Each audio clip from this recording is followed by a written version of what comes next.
Good morning. Today's a new day for me. I'm going to the gym. It's 5 a.m. I'm trying to get my new life and energy started. I'm trying to increase my metabolism, clean up my diet today.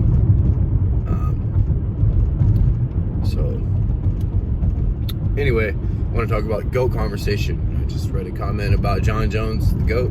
He is not the GOAT. Jon Jones can never be the GOAT. He is consistently popped for steroids, drugs. GOAT, it matters inside and outside the octagon, people. And that means a lot. Even still, Jones inside the octagon is not the GOAT. So we know all about crooked judging, how sponsors pay for things, how the UFC doesn't have a lot of stars, and they've maintained Jon being that black superstar at times where they didn't have many.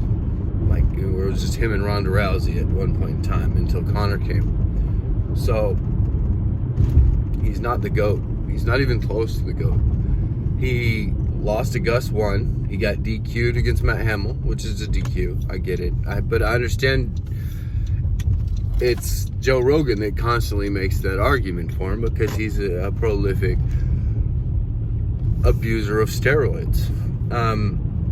So he doesn't care. But and you have GSP, who lost to Matt Hughes, Matt Serra, and then he, to my opinion, it was a close fight, but he got whooped by Johnny Hendricks to the point where he was missing time and space and days. Like, gave him a concussion, made him retire. And then I also think he retired because of USADA. And then to accuse Johnny Hendricks of something like that, and then to leave just like he did, you know, like, and we come back and fight a one-eyed Bisping, and then refuse to fight an actual top middleweight. We all know Bisping got lucky and Rockhold fought like a cocky moron that night. Like, that's what happened. We all saw it. We all know what happened. So Silva's not the GOAT either. You could consider Fedor the GOAT. I mean, he went on a long run, never got steroid busted, kept fighting even though he was old and lost all his losses are really when he got old. Like, there's nothing wrong with that. You keep fighting, Father Time will catch you. But Sakuraba's one of my GOATs. Like, to fight some of the guys he did at his size, and to just, he's so tenacious. I love watching Sakuraba. But my GOAT's Khabib. And my GOAT was Khabib before the TV told me the GOAT was Khabib. I have a hoodie it says Air Khabib on it, jumping out the cage. I love Khabib. I knew he was the best when he toyed RDA. I was big on Gleason Tebow when they first fought, and I really didn't have an idea who he was. I knew there was some Dagestan, Chechenian fighters and mountain fighters coming up, and I didn't really know much about them at that time. So I was like, wow, this kid's just so much aggression on Gleason. I thought it was a real close fight, but I knew Gleason was on steroids too. I was like, there's no way that he couldn't be looking like that. The dude, like, he's like 190 and he's a tree stomp at 155.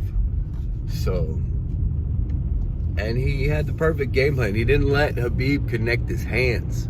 That was one of the few fights where a fighter was able to do that. I just think it was an awkward moment. Khabib didn't look comfortable. He fought kind of panicky. I don't know if you go back and watch that fight, but he didn't lose the fight. Haters will say he lost that fight. Okay?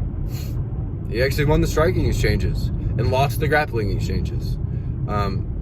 In some weird world that we could never picture now. But when RDA had position on him, and Khabib hit that switch, and Judo slammed him on his back, and that mat just went BAM!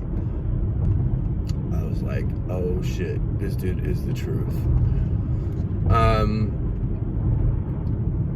Because, I mean, he whipped him. Like, it was a thing of skill and beauty, and it hardly took any, like, Didn't seem like it took a lot of force at all. Like, it seemed like, and that's, I hadn't seen too much of that. I'd seen him like toy with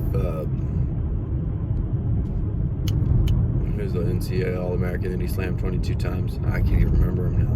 But yeah, Khabib's my GOAT. Like, all the other quote-unquote GOATs have legitimate, like, toughly fought, close battles, and many of them, and many losses. Like, Khabib came out unscathed. And the only reason people think that Khabib lost that third round to Conor, he took it off for one, and I didn't think he lost it much. I think there needs to be more draw rounds in MMA. There was not a whole lot going on, and Conor didn't have any pop on his punches. I could have outboxed Conor that third round, I think. Mainly because he was tired as fuck. But I'm at the gym. Hope everybody's having a blessed day. Love, peace, and hugs.